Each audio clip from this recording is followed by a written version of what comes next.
이 천한 것들이 어디서 눈을 똑바로 뜨고 대들어. 니들은 월급 주는 국민이 개로 보여. 지지라면 짖고 기라면 기어야 할 거 아냐.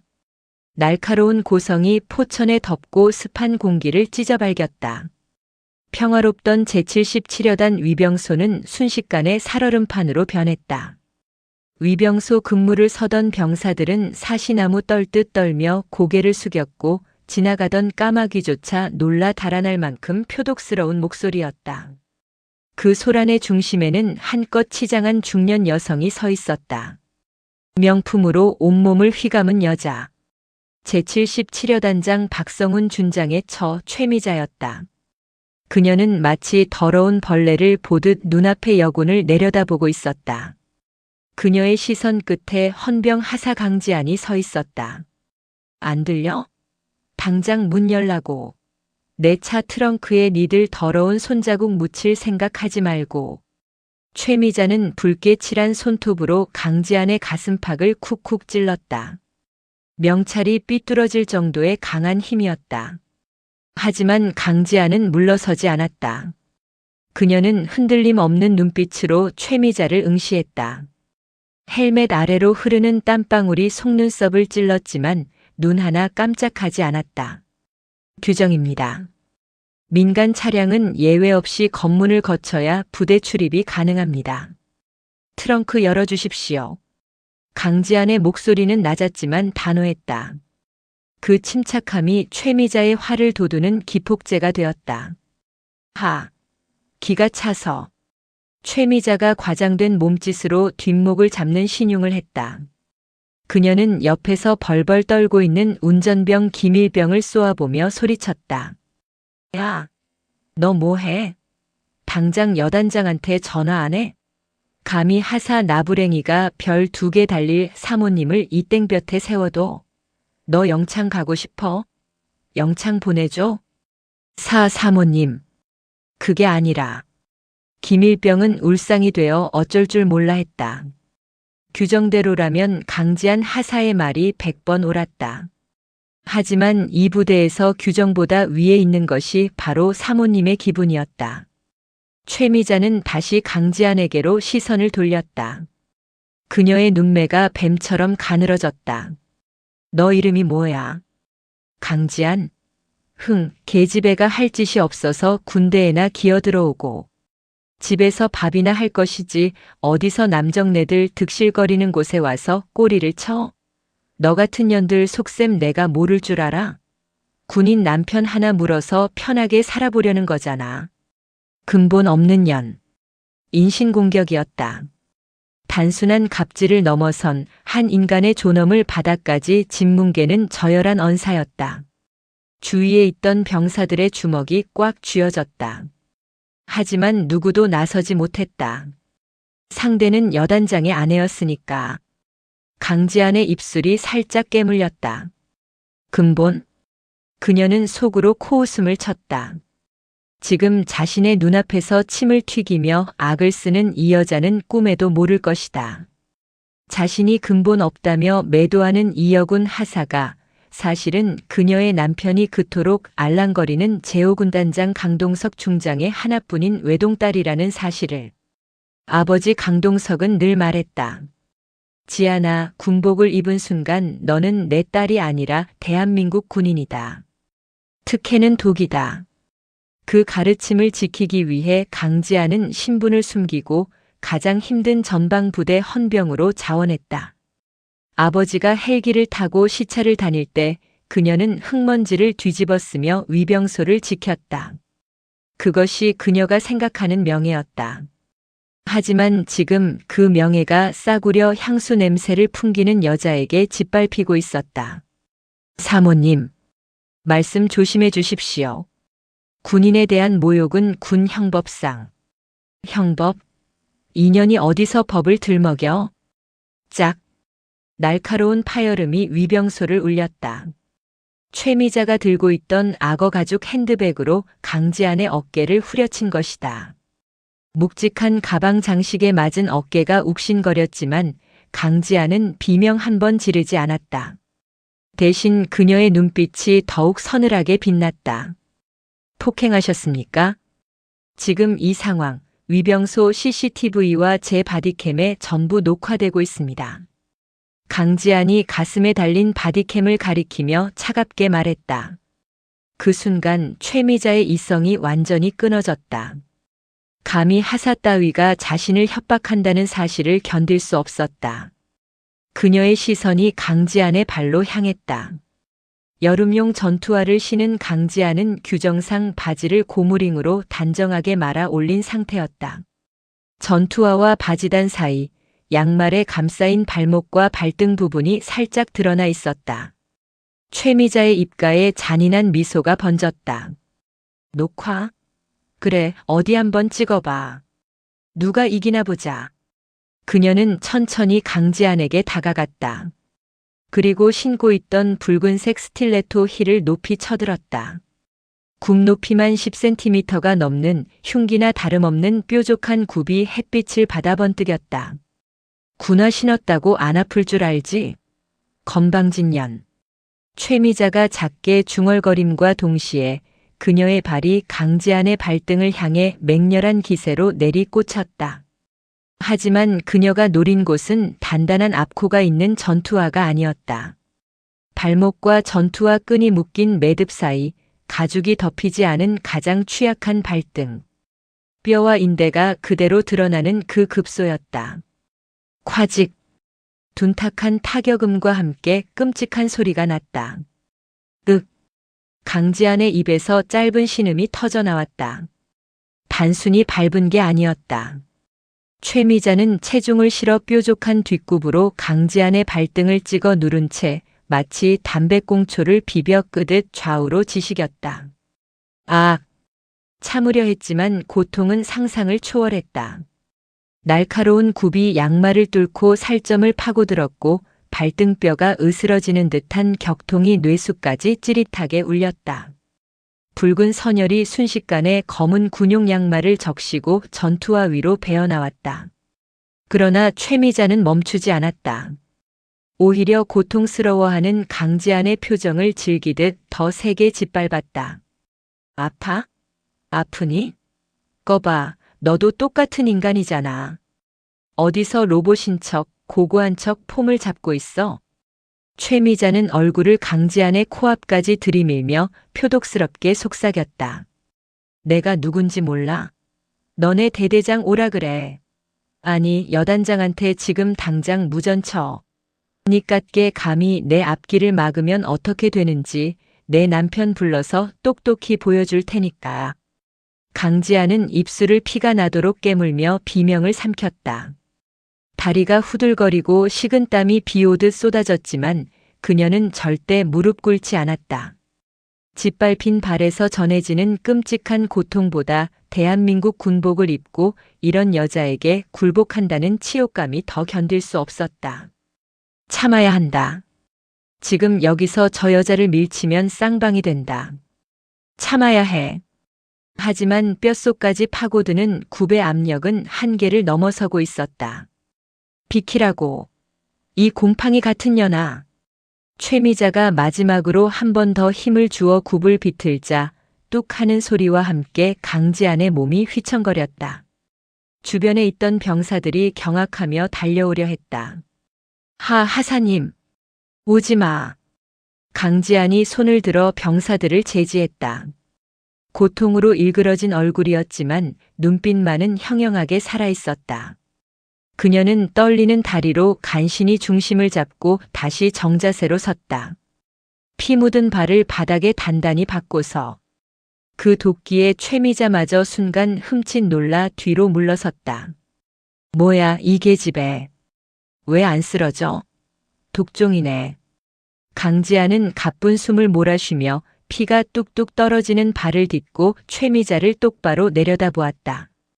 그리고 낮게 으르렁거렸다. 민간인 최미자 씨. 지금 초병 폭행 및 공무집행 방해 현행범으로 체포할 수도 있습니다.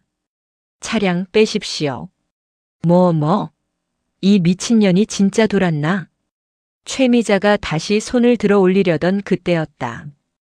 위병소 안쪽에서 다급한 사이렌 소리와 함께 지프차 한 대가 급정거하며 멈춰섰다. 무슨 일이야? 멈춰. 동작 그만. 77여단 헌병대장 소령이 차 문을 박차고 뛰어내렸다. 그는 핏기로 젖은 강지안의 전투화와 씩씩거리는 최미자를 번갈아 보더니 사색이 되었다. 사모님, 이게 무슨 일입니까? 헌병대장은 상황을 파악하기도 전에 최미자에게 달려가 허리를 90도로 굽혔다. 다친 부하의 상태보다 여단장 부인의 심기가 먼저였다. 어머, 김소령. 이제야 왔어? 내가 이딴 계집애한테 무슨 꼴을 당했는지 알아?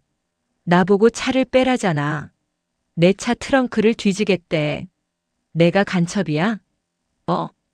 최미자는 기다렸다는 듯 피해자 코스프레를 하며 악어의 눈물을 글썽였다. 저 건방진 년이 눈을 부라리면서 나를 치려고 했다고. 내가 너무 무서워서 방어한다는 게 그만. 아유, 내 가슴이야. 뻔뻔한 거짓말. 강지아는 기가 막혀 말문이 막혔다.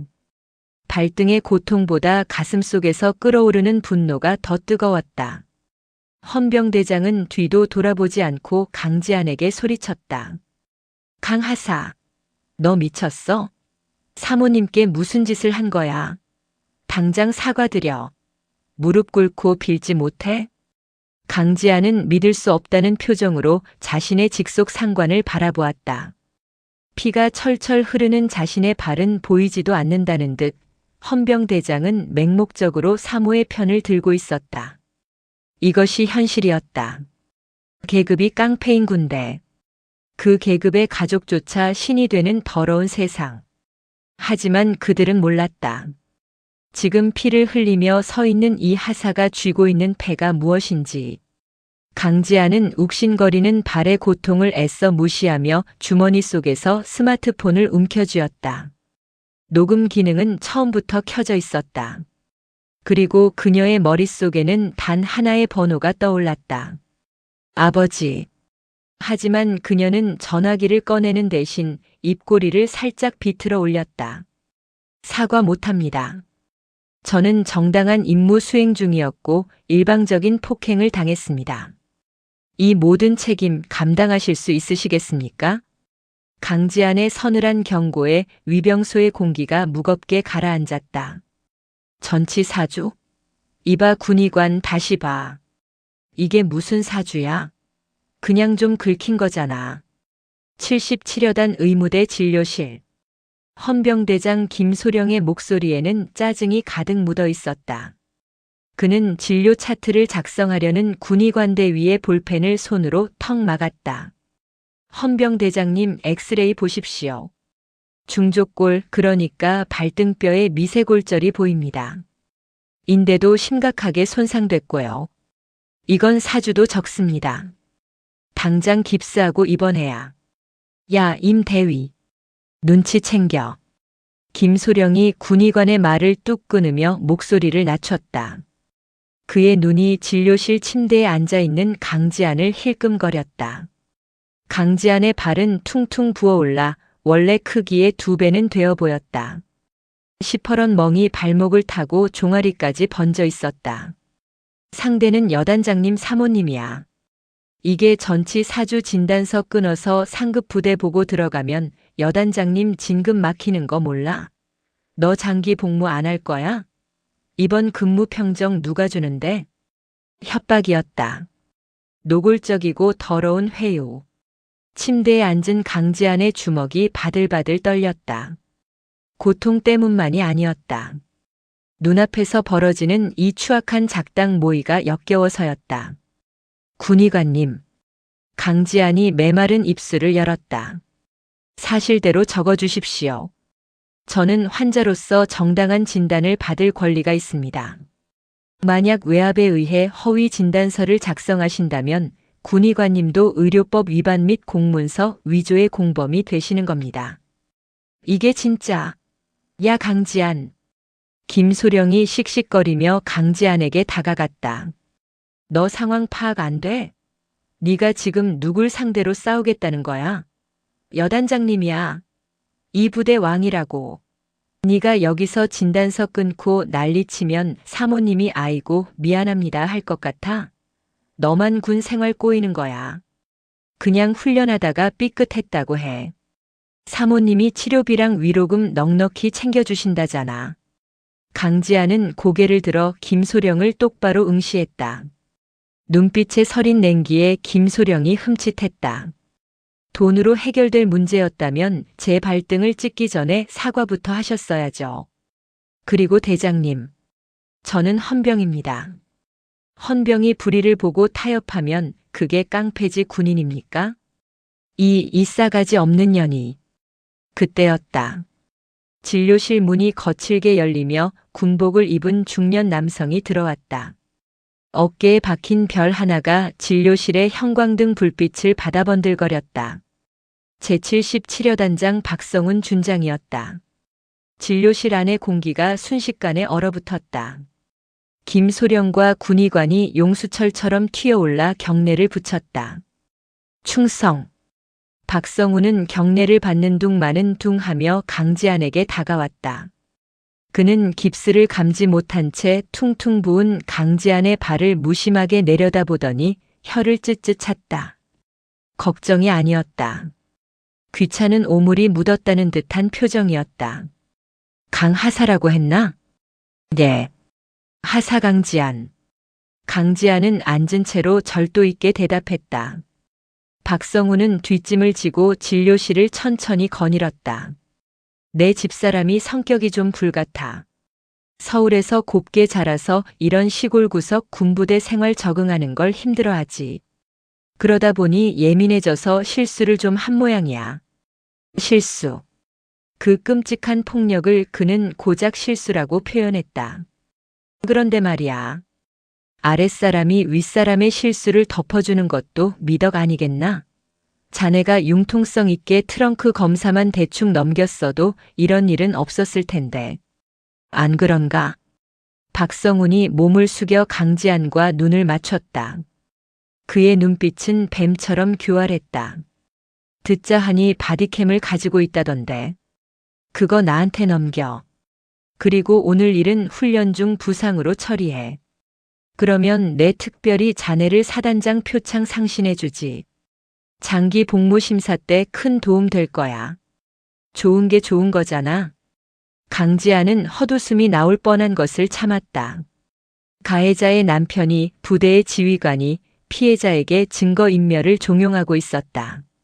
이것이 대한민국 군대의 민낯이었다. 여단장님. 강지아는 또박또박 말했다. 제 발등뼈가 부러졌습니다. 사모님의 구두굽에요. 이건 실수가 아니라 특수상해입니다. 그리고 저는 정당한 공무 집행 중이었습니다. 바디캠은 제 개인 소유가 아닌 수사 증거물입니다. 함부로 넘겨드릴 수 없습니다.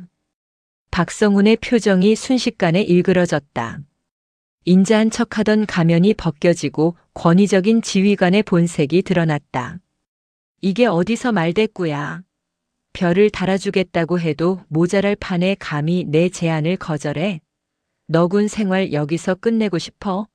내가 마음만 먹으면 너 하나 옷 벗기는 건 일도 아니야. 고함이 좁은 진료실을 울렸다. 군의관은 고개를 숙였고 김소령은 안절부절 못했다. 하지만 강지아는 눈 하나 깜짝하지 않았다.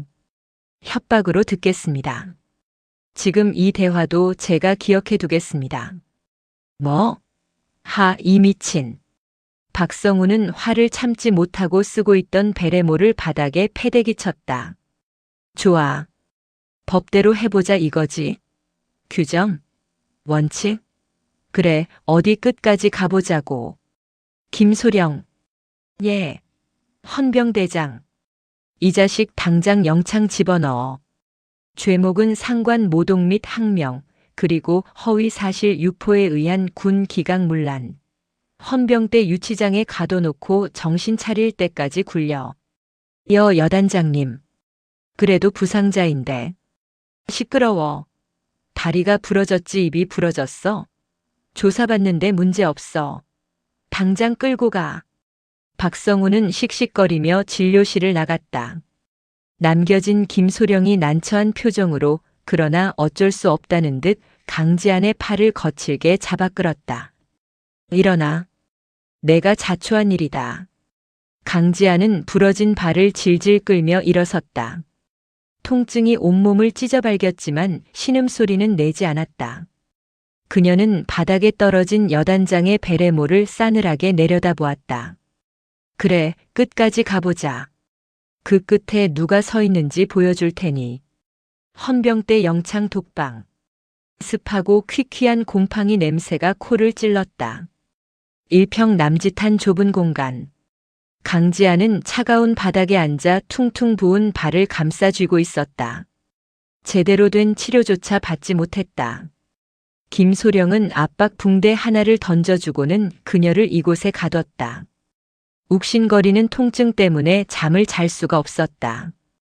열이 올라 이마에는 식은땀이 맺혔다. 하지만 육체적 고통보다 더 괴로운 것은 고립감이었다. 면회 금지, 변호인 접견 차단, 외부와의 연락 두절. 77여단장 박성우는 자신의 권력을 이용해 강지안을 세상과 완전히 격리했다. 그녀가 밖으로 나가 언론이나 상급부대에 알리는 것을 막기 위해서였다. 철컹. 육중한 철문 아래 배식구가 열리고 식판 하나가 툭 밀려 들어왔다. 식은 밥덩어리와 짠 국물뿐인 초라한 식사였다. 야, 강하사. 여단장님이 마지막 기회를 주신다. 문 밖에서 헌병 당직사관의 목소리가 들렸다. 지금이라도 반성문 쓰고 바디캠 원본 내놓으면 봐주신단다. 고집 그만 피워. 너 여기서 나가면 불명예 제대야. 전과자 된다고. 젊은 나이에 인생 조지고 싶냐? 강지아는 식판을 쳐다보지도 않았다. 반성문은 가해자가 쓰는 겁니다. 아, 진짜 말 안 통하네. 야, 너네 아빠 뭐 하시냐? 집이 좀 사나 봐? 뺑 믿고 까부는 것 같은데 여기 여단장님 구역이야. 대통령 할아버지가 와도 못 구해줘. 아빠. 강지아는 피식 웃었다. 그래, 당신들이 말하는 그 백. 내가 그토록 쓰기 싫어했던 그 힘. 하지만 이제는 인정해야 했다. 괴물과 싸우기 위해서는 때로는 더 큰 괴물이 되어야 한다는 것을. 강지아는 품속 깊은 곳을 더듬었다. 속옷 안쪽에 몰래 숨겨둔 작은 물체. 바디캠에서 빼낸 마이크로 SD카드였다. 그녀는 김소령에게 바디캠 본체를 뺏기기 직전 기지를 발휘해 메모리 카드를 바꿔치기 했다. 김소령이 손에 쥔 건 빈 껍데기뿐이었다. 이 작은 칩 안에 최미자의 폭행, 폭언, 그리고 여단장의 협박까지 모든 것이 생생하게 담겨 있었다. 조금만 참자. 내일이면 징계위원회가 열린다. 규정상 징계위원회에는 피징계자가 출석해야 한다. 그때가 기회였다. 독방을 나가는 순간 어떻게든 외부와 접촉해야 했다. 밤이 깊었다. 열 때문에 정신이 혼미해지는 와중에도 강지아는 눈을 부릅떴다. 그녀는 벽을 짚고 힘겹게 일어섰다. 그리고 좁은 독방 안을 다친 발을 질질 끌며 걷기 시작했다. 한 발, 두 발. 고통에 익숙해져야 했다. 내일 놈들 앞에서 아파서 무너지는 모습을 보일 수는 없었다. 그녀는 벽에 머리를 기대고 중얼거렸다. 보고 계시죠? 아버지. 제가 어떻게 이기는지. 그녀의 뇌리에 아버지 강동석 중장의 얼굴이 스쳐 지나갔다. 늘 엄격했지만 딸이 다쳤을 때 누구보다 가슴 아파하던 아버지. 만약 아버지가 이 사실을 안다면 아마 포천시 전체가 뒤집힐 것이다. 5군단 예하의 모든 전차와 장갑차가 77여 단으로 진격할지도 모른다. 하지만 강지아는 아직 아버지에게 연락하지 않았다. 자신의 힘으로 법과 규정으로 놈들을 옥죄고 싶었다. 아버지가 나서는 건 그들이 벼랑 끝에 몰렸을 때 마지막 확인 사살이어야 했다. 그때 독방의 작은 창문 틈으로 달빛이 비쳤다. 강지아는 SD카드를 달빛에 비춰보았다. 작은 플라스틱 조각이 서슬 퍼런 칼날처럼 빛났다. 징계위원회 당일 아침. 77여단 본부 회의실은 무거운 침묵에 쌓여 있었다. 제77여단 징계위원회라는 현수막이 걸려 있었지만 그 자리는 징계를 위한 자리가 아니라 처형을 위한 자리였다. 여단장 박성훈의 최측근인 참모장 중령이 위원장을 맡았고 위원들은 전부 여단장의 눈치를 보는 예하 대대장들로 채워져 있었다. 강지아는 헌병들의 감시를 받으며 대기실에 앉아 있었다. 며칠간 씻지 못해 꼬질꼬질한 모습이었지만 정복으로 갈아입은 그녀의 태도는 당당했다. 깁스 대신 압박 붕대를 칭칭 감은 발에 억지로 단화를 구겨 신었다. 발이 터질 듯 아팠지만 슬리퍼를 신고 징계 위에 들어갈 수는 없었다. 대기실 문이 열렸다. 헌병이 들어올 줄 알았는데 뜻밖의 인물이 등장했다. 화려한 투피스 정장에 또다시 붉은색 힐을 신은 여자. 최미자였다. 그녀는 코를 쥐고 대기실의 냄새를 혐오스럽다는 듯 맡으며 들어왔다. 어우 냄새. 꼴이 말이 아니네. 그 잘난 자존심은 어디 가고 거지가 앉아 있어. 최미자는 수행원도 없이 혼자였다. 그녀는 강지안의 맞은편 소파에 다리를 꼬고 앉았다. 너 오늘 여기서 옷 벗는 거 확정이라며? 불명예 전역하면 뭐 먹고 살래? 몸이라도 팔게. 강지아는 대꾸하지 않고 그녀를 노려보았다. 최미자는 그 시선이 마음에 들지 않는다는 듯 인상을 찌푸리며 가방에서 두툼한 노란 봉투 하나를 꺼내 탁자 위에 던졌다. 툭.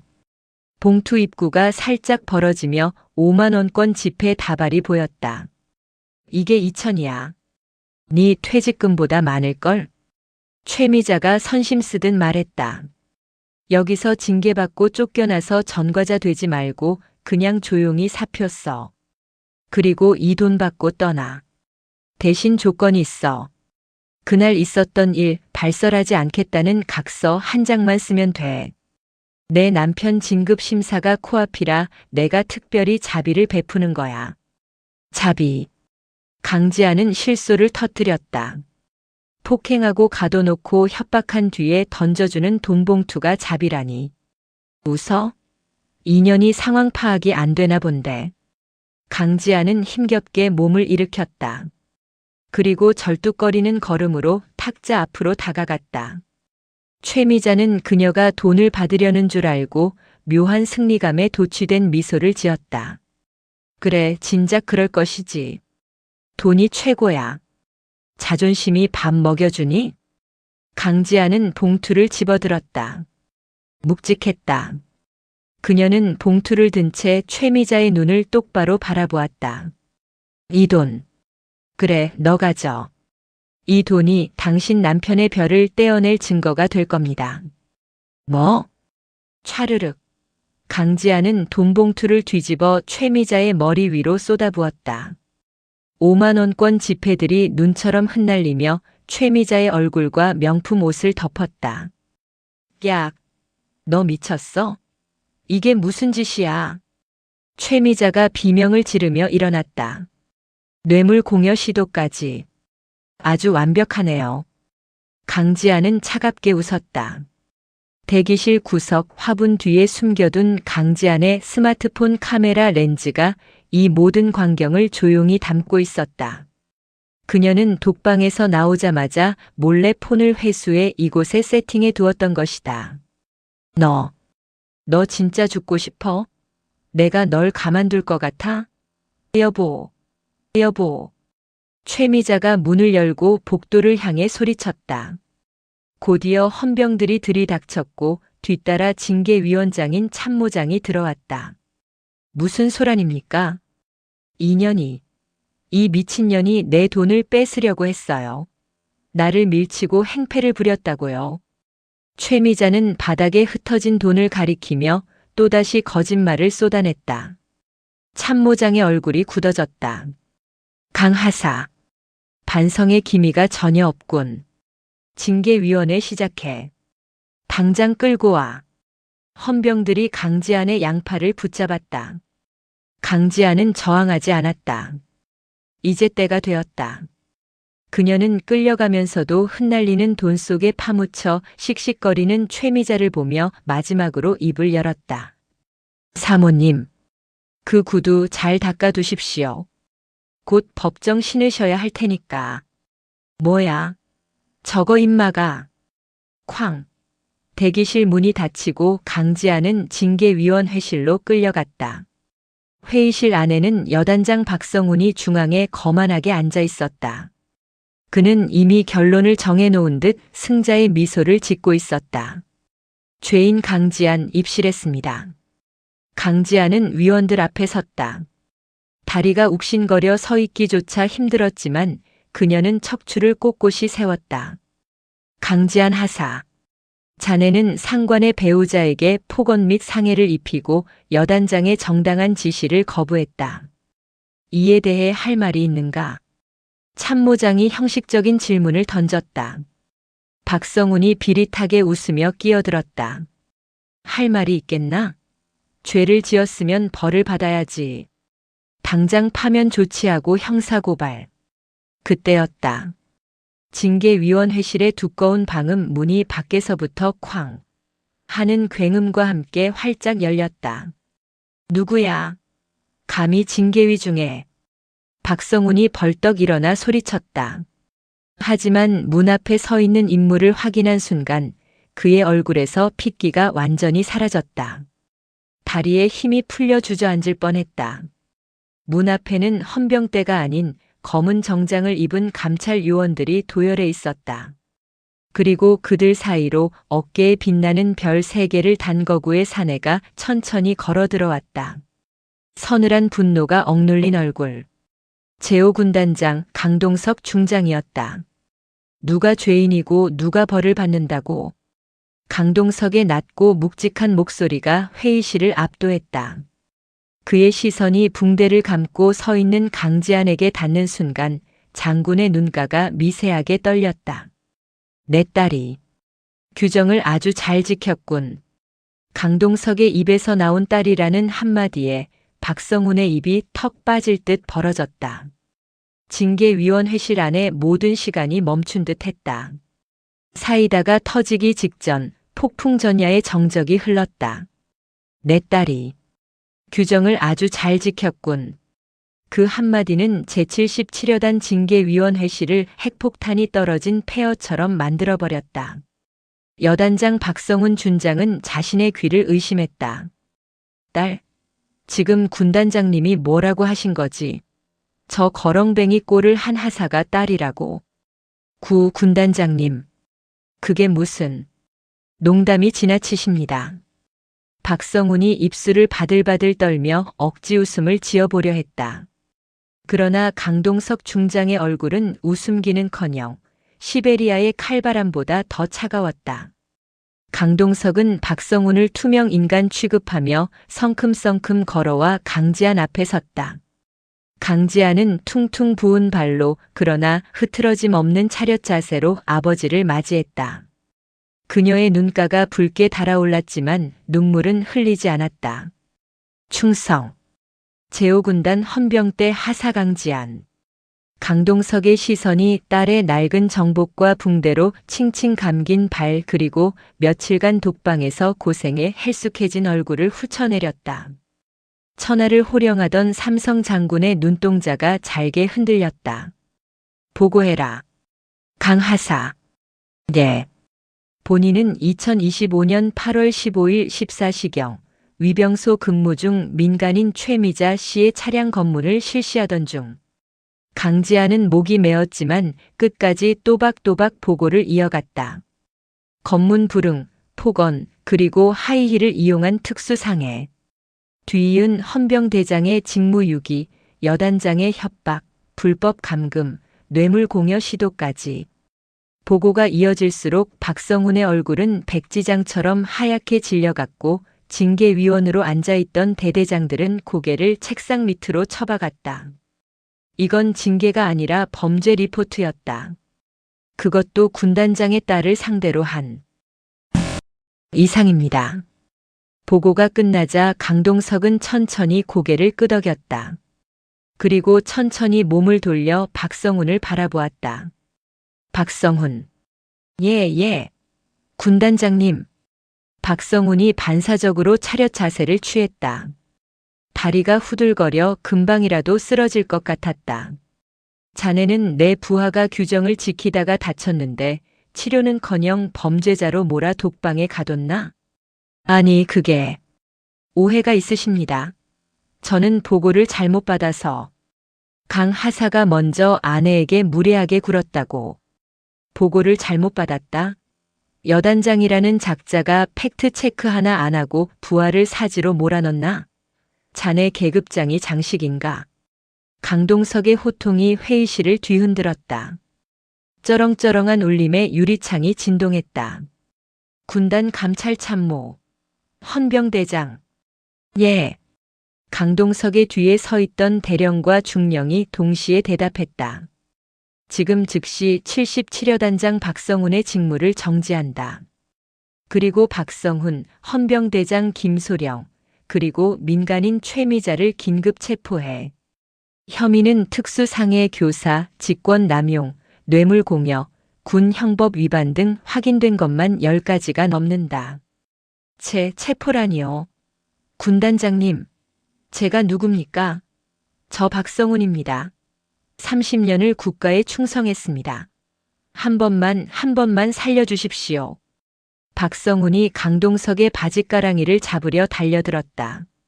그러나 군단 헌병들이 그를 거칠게 제압했다. 이거나. 내가 여단장이야. 니들 미쳤어? 박성훈이 발악했지만 군단 헌병들은 눈 하나 깜짝하지 않고 그의 손에 수갑을 채웠다.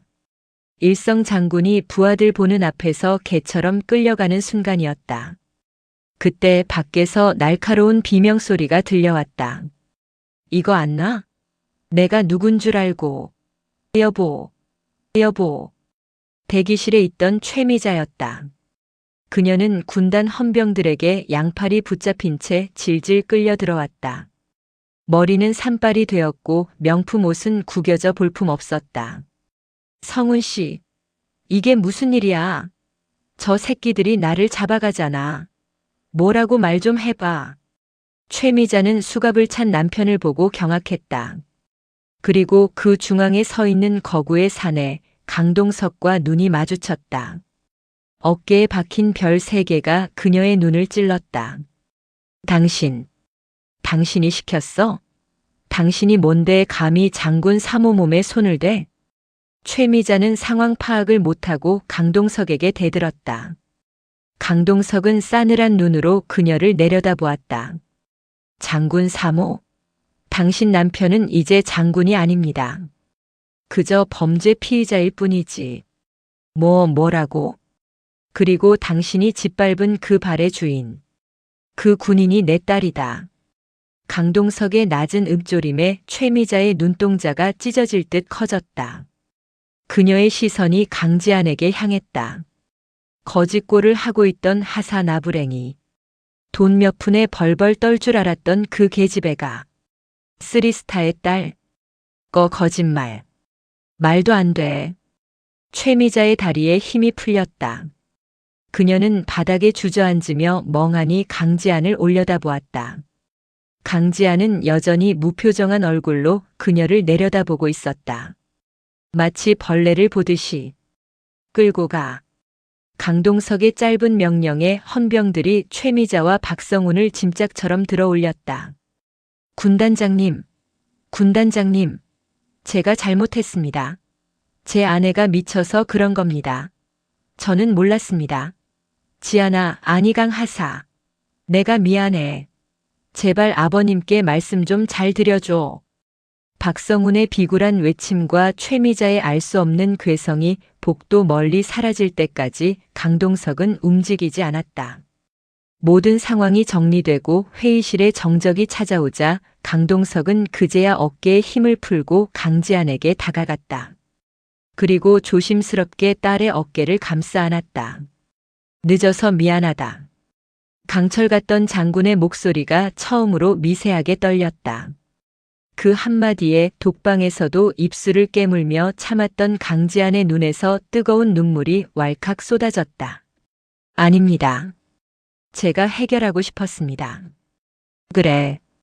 잘했다. 너는 누구보다 훌륭한 군인이었다. 이제 나머지는 아비에게 그리고 법에게 맡겨라. 강지한은 아버지의 넓은 품에 얼굴을 묻고 오열했다. 억울함과 고통, 그리고 안도감이 뒤섞인 눈물이었다. 제5군단 사령부 검찰부 조사실. 하얀 벽으로 둘러싸인 밀실. 박성우는 초라한 죄수복을 입고 철제 책상 앞에 앉아 있었다. 어깨의 별은 떨어져 나갔고 가슴에는 수인 번호가 박혀 있었다. 하루 전만 해도 여단장실에서 거드름을 피우던 그는 이제 퀭한 눈으로 허공을 응시하는 늙은 아저씨에 불과했다. 박성훈 씨, 조사 시작하겠습니다. 군 검찰관 소령이 차갑게 말했다. 예전 같으면 감히 눈도 못 마주쳤을 영관급 장교가 자신의 이름을 막 부르고 있었다. 하지만 박성훈은 항의할 기력조차 없었다. 먼저 배우자 최미자 씨의 특수상해 사실을 인지하고 있었습니까? 몰랐습니다. 진짜 몰랐습니다. 박성훈이 다급하게 입을 열었다. 집사람이 그냥 훈계하다가 살짝 밀쳤는데 강 하사가 넘어졌다고 했습니다. 저는 뼈가 부러진 줄은 꿈에도 몰랐습니다. 맹세합니다. 모르셨다고요? 여기 녹취록이 있습니다. 의무대 진료실에서 강 하사에게 하신 말씀입니다. 검찰관이 녹음기를 켰다. 다리가 부러졌지 입이 부러졌어? 조사받는데 문제 없어.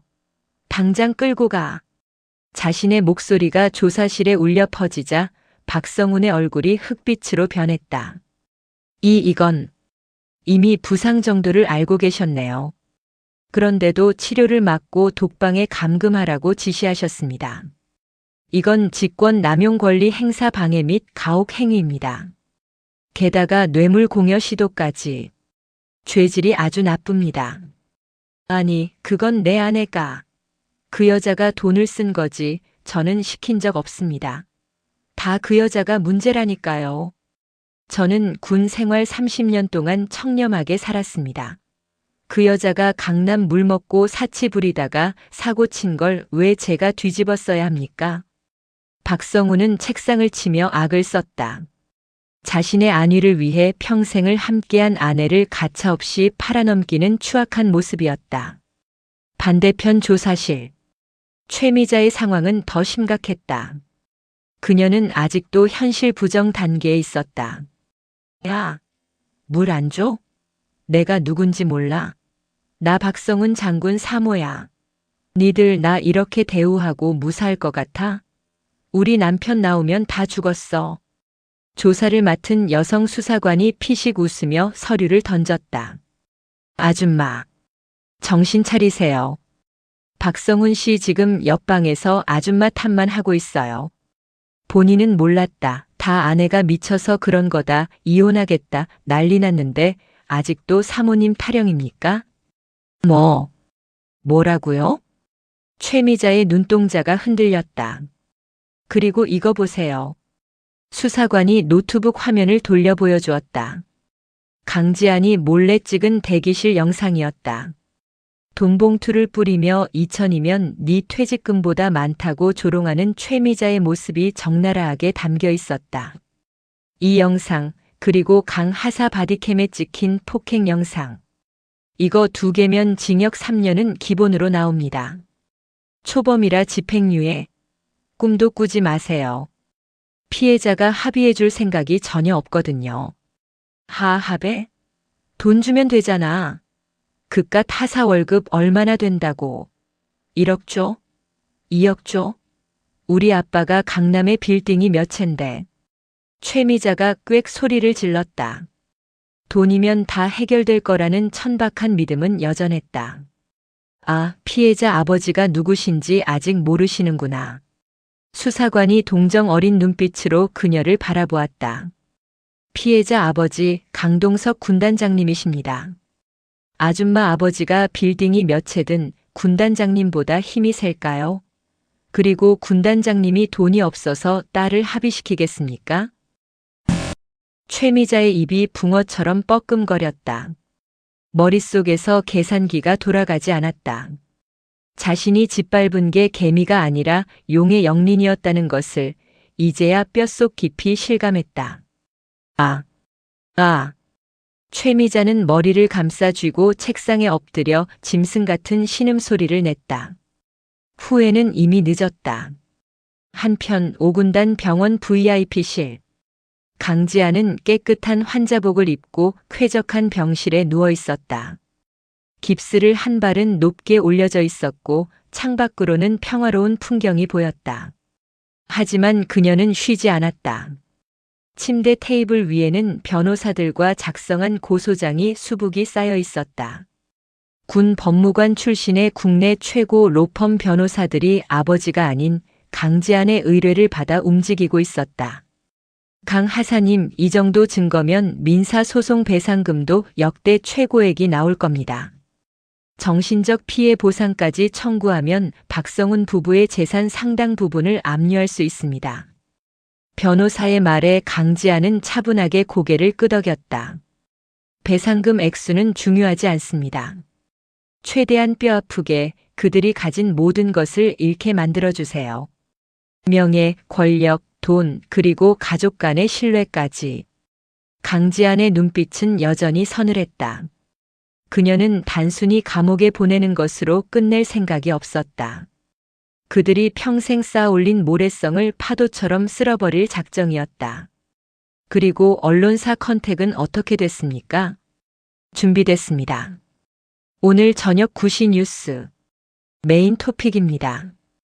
강지안의 입가에 옅은 미소가 번졌다. 시작하죠. 인민재판이 아니라 정의의 심판을.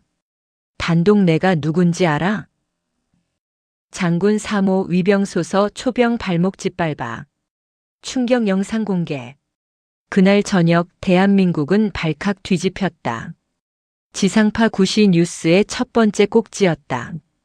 앵커의 심각한 표정과 함께 화면에는 모자이크 처리되었지만 누구나 알아볼 수 있는 최미자의 갑질 영상이 송출되었다.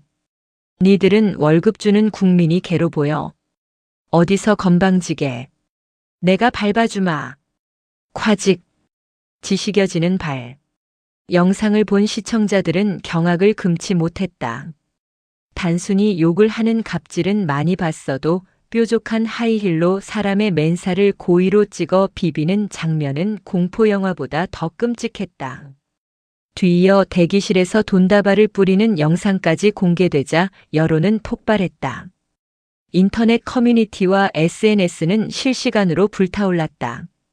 와 미친. 저게 사람이냐? 악마가 따로 없네. 발목 밟을 때 소리 들었음? 뼈 부러지는 소리 아님? 진짜 소름 돋는다. 저 여군 하사 얼마나 아팠을까? 근데 비명도 안 지르고 참는 거 봐. 진짜 군인이다. 저 3호 남편 누구임?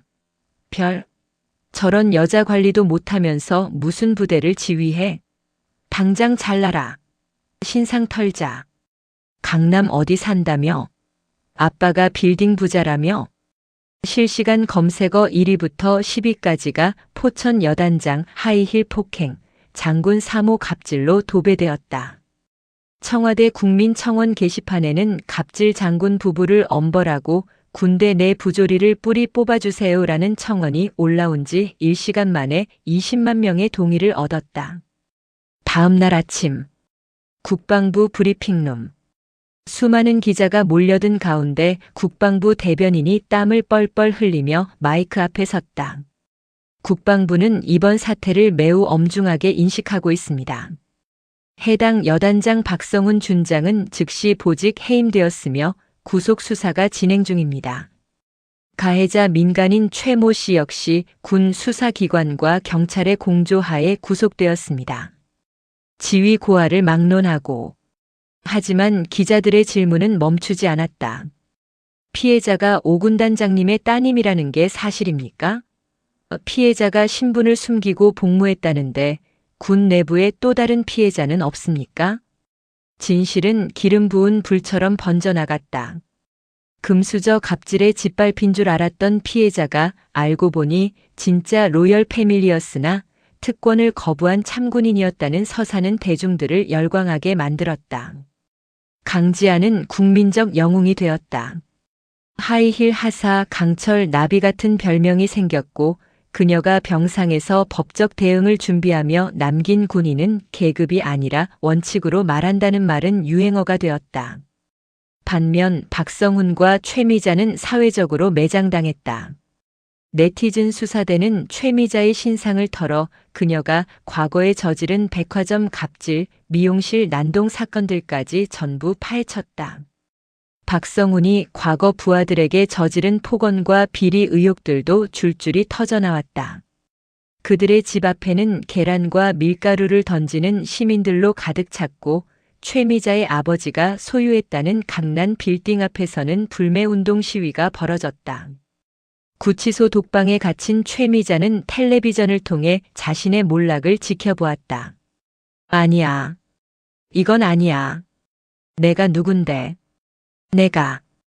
그녀는 벽을 긁으며 울부짖었지만 돌아오는 건 차가운 시멘트 벽의 침묵뿐이었다. 그녀가 그토록 자랑하던 남편의 별은 떨어졌고 아버지의 돈은 분노한 여론 앞에서 휴지 조각보다 힘이 없었다. 며칠 뒤 1심 군사 재판이 열리는 날. 법원 앞은 인산인해를 이루었다. 호송차에서 내리는 최미자와 박성훈을 향해 수많은 카메라 플래시가 터졌다. 수의를 입은 최미자는 고개를 푹 숙인 채 얼굴을 가렸다. 며칠 전만 해도 빳빳하게 세우던 콧대는 찾아볼 수 없었다. 그때 군중 속에서 누군가 소리쳤다. 고개 들어. 네가 밟을 땐 당당했잖아. 하이힐 신고 와보지 그랬냐? 발목 좀 내놓아봐. 비난과 야유가 쏟아졌다. 최미자는 다리가 풀려 비틀거렸다. 교도관들이 양옆에서 그녀를 부축해 끌고 갔다. 재판정 안. 방청석 맨 앞줄에는 정복을 말끔하게 차려입은 강지안이 휠체어에 앉아 있었다. 그녀의 옆에는 아버지 강동석이 사복 차림으로 묵묵히 앉아 있었다. 피고인석에 앉은 박성훈은 강지안과 눈이 마주치자 황급히 피했다. 최미자는 덜덜 떨며 울먹이고 있었다. 재판장이 들어오고 재판이 시작되었다. 피고인 최미자. 피해자 강지안에게 가한 상해 및 모욕, 공무집행 방해 혐의를 인정합니까? 최미자는 기어들어가는 목소리로 대답했다. 인정합니다. 잘못했습니다. 한 번만 용서해 주십시오. 용서? 방청석에 있던 강지안이 조용히 손을 들었다. 재판장님, 피해자 진술을 신청합니다. 재판장이 고개를 끄덕였다. 강지안은 휠체어에서 힘겹게 일어섰다. 목발을 짚고 선 그녀는 그 어느 때보다 거대해 보였다. 피고인은 용서를 말하고 있습니다. 하지만 피고인은 제가 장군의 딸이라는 것을 알기 전까지 단 한 번도 미안해하지 않았습니다. 권력 앞에서의 비굴함을 반성이라고 포장하지 마십시오. 강지안의 목소리가 법정을 울렸다. 저는 합의하지 않습니다. 선처도 원하지 않습니다. 대한민국 국군 장병들의 존엄을 짓밟은 대가를 법이 허용하는 가장 무거운 형량으로 치르게 해주십시오. 그것이 제가 이 자리에 선 이유이자 제 군복의 명예입니다. 방청석에서 우레와 같은 박수가 터져나왔다. 박성훈은 고개를 떨구었고 최미자는 오열하다 실신했다. 판사는 안경을 고쳤으며 판결문을 집어들었다. 주문. 피고인 최미자를 징역. 법정 안의 공기는 무거웠다. 판사가 판결문을 읽어 내려가는 동안 숨소리조차 들리지 않았다. 주문. 피고인 최미자를 징역 3년에 처한다. 뭐라고요? 최미자의 눈이 뒤집혔다. 집행유예가 아니었다. 실형이었다. 피고인은 군사보안시설 내에서 초병에게 특수상해를 가하고 반성하기는커녕 뇌물공여를 시도하며 피해자를 모욕했다. 이는 국법 질서를 유린하는 중대한 범죄다. 따라서 법정 구속하며 실형 선고가 불가피하다. 판사의 말이 끝나기도 전에 방청석에서 환호성이 터져나왔다. 와, 정의는 살아있다. 잘 가라. 다시는 나오지 마라. 최미자는 비명을 질렀다. 안 돼. 내가 감옥을 왜 가? 여보, 여보, 뭐라도 해봐. 당신 장군이잖아. 그녀는 옆에 앉은 남편 박성훈을 잡고 흔들었다. 하지만 박성훈의 처지는 더 비참했다. 피고인 박성훈. 징역 1년 6월에 처한다. 또한 군인사법에 의거 재적 불명예 전역 처리한다. 박성훈은 바닥에 주저앉았다. 평생을 바쳐 달았던 별이 떨어지는 순간이었다. 불명예 전역, 연금 박탈. 군인으로서 누리던 모든 명예와 혜택이 휴지 조각처럼 사라졌다. 이건 꿈이야. 말도 안 돼. 교도관들이 두 사람을 양쪽에서 잡아 끌었다. 최미자는 바닥에 드러누워 발버둥 쳤다. 이거나 우리 아빠한테 전화할 거야. 강지한, 내년이 잘 살 것 같아? 내가 나가면 가만 안 둬. 악에 바친 저주를 퍼붓는 최미자를 보며 강지한은 휠체어에서 담담하게 그 모습을 지켜보았다. 그녀의 눈빛에는 동정심 따위는 없었다. 그저 쓰레기가 치워지는 과정을 지켜보는 청소부의 눈빛이었다. 강지한의 옆에 앉아있던 강동석 군단장이 조용히 입을 열었다. 추하구나. 마지막까지. 그 한마디가 쐐기를 박았다. 끌려가던 박성훈이 강동석을 보며 울부짖었다. 군단장님, 선배님, 한 번만 살려주십시오. 제가 개처럼 일하겠습니다. 하지만 굳게 닫힌 법정문은 다시 열리지 않았다. 재판이 끝나고 법원 밖으로 나온 강지한을 향해 수많은 마이크가 들이밀어졌다. 강 하사님, 판결에 만족하십니까? 가해자가 마지막에 저주를 퍼부었는데 심경이 어떠십니까? 강지한은 목발을 짚고 똑바로 섰다. 그리고 카메라를 응시하며 또렷하게 말했다. 만족은 없습니다. 다만 오늘 판결이 대한민국 모든 군인에게 제복 입은 시민으로서 보호받을 권리가 있음을 알리는 계기가 되길 바랍니다. 저주는 반성하지 않는 자의 비명일 뿐입니다. 저는 신경 쓰지 않습니다. 그녀의 당당한 인터뷰는 그날 저녁 뉴스에 다시 한번 대서특필되었다. 국민들은 그녀의 의연함에 더욱 열광했다. 형사 재판은 끝났지만 강지한의 전쟁은 끝나지 않았다. 진짜 복수는 이제부터였다. 몇 달 뒤, 강지한은 박성훈과 최미자를 상대로 제기한 민사소송에서도 승소했다. 법원은 치료비, 위자료, 징벌적 손해배상까지 포함해 총 3억 원을 배상하라고 판결했다. 하지만 돈이 문제가 아니었다. 강남 압구정동. 최미자의 친정아버지가 운영하던 빌딩 앞에는 국세청 조사관들이 들이닥쳤다. 세무조사 나왔습니다. 장부 압수해. 국민적 공분을 산 사건의 여파는 무서웠다. 최미자의 아버지가 딸의 합의금을 마련하려다 불법 증여 정황이 포착된 것이다. 강지한의 변호인단이 끈질기게 추적해 제보한 결과였다. 아이고, 우리 다 죽네. 그 미친년이 집안을 말아먹는구나. 최미자의 아버지는 길바닥에 나앉게 생겼다며 통곡했다. 최미자가 그토록 자랑하던 친정의 재력은 산산조각이 났다. 감옥에 있는 최미자와 박성훈에게도 소식이 전해졌다. 영치금 넣어줄 돈도 없다. 너 때문에 집안 망했으니 연 끊자. 친정 오빠의 차가운 편지 한 통. 면회실 유리병 너머에서 최미자는 넋을 잃었다. 오빠, 그게 무슨 말이야? 아빠 빌딩은? 내 명품들은? 압류당했어. 싹 다 경매 넘어갔다고. 너 때문에 우리 애들도 학교에서 왕따 당해서 전학 가야 해. 다시는 연락하지 마. 박성훈도 마찬가지였다. 그는 감옥 안에서 이혼 소장을 받았다. 최미자가 보낸 것이 아니었다. 박성훈이 먼저 보낸 것이었다. 너 같은 여자 만난 게 내 인생 최대의 실수다. 내 퇴직금, 연금 다 날아갔어. 이혼해. 서로를 탓하며 찢어발기는 부부.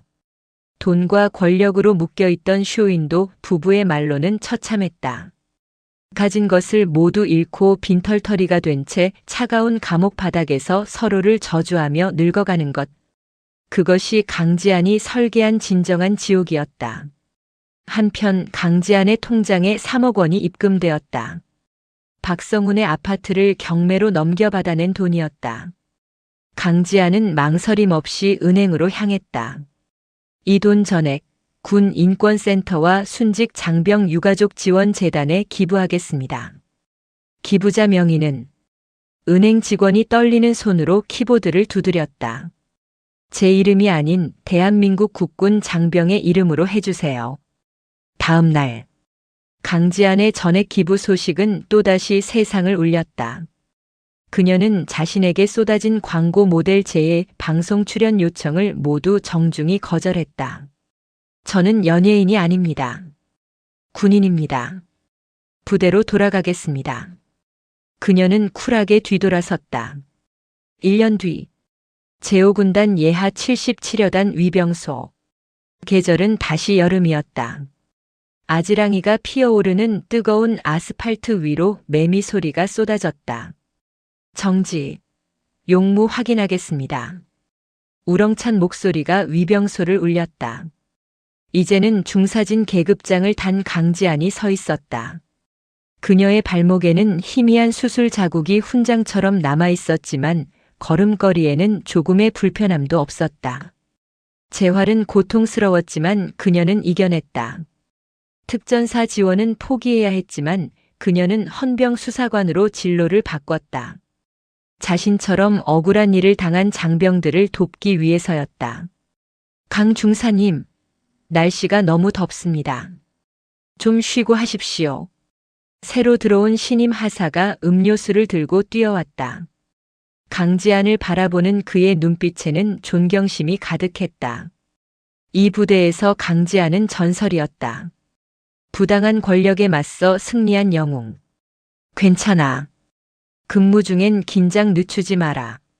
강지안이 웃으며 음료수를 받으려는데 저 멀리서 낯익은 성판별이 달린 번호판을 단 차량이 다가왔다. 제5군단장 관용차였다. 차량이 멈추고 뒷좌석 창문이 내려갔다.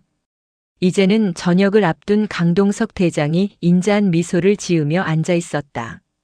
근무 중 이상 없나? 공적인 말투였지만 눈빛은 딸을 향한 사랑으로 가득했다. 충성. 근무 중 이상 없습니다. 강지안이 절도 있게 격려했다. 강동석은 차에서 내리지 않았다. 그는 공과 사를 구분하는 사람이었으니까. 하지만 그는 차를 출발시키기 전 조용히 딸에게 말했다. 이번 주말에 엄마가 콩국수 해놓는단다. 집에 와라. 예, 알겠습니다. 아버지. 차가 위병소를 통과해 멀어졌다. 강지안은 그 뒷모습을 보며 미소 지었다. 그녀의 뒤로 후임병들이 속닥거리는 소리가 들렸다. 야, 저분이 그 전설의 강 중사님 아버지셔? 대박. 근데 진짜 티 하나도 안 내시네. 그러게. 백 써서 편한데 갈 수도 있었을 텐데. 진짜 존경스럽다. 강지안은 다시 정면을 응시했다.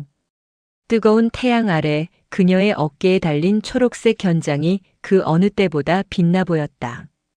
그녀는 더 이상 누군가의 딸도 피해자도 아니었다. 자신의 힘으로 딛고 일어서 부조리에 맞서 싸워 이긴 자랑스러운 대한민국 육군 부사관 강지안이었다.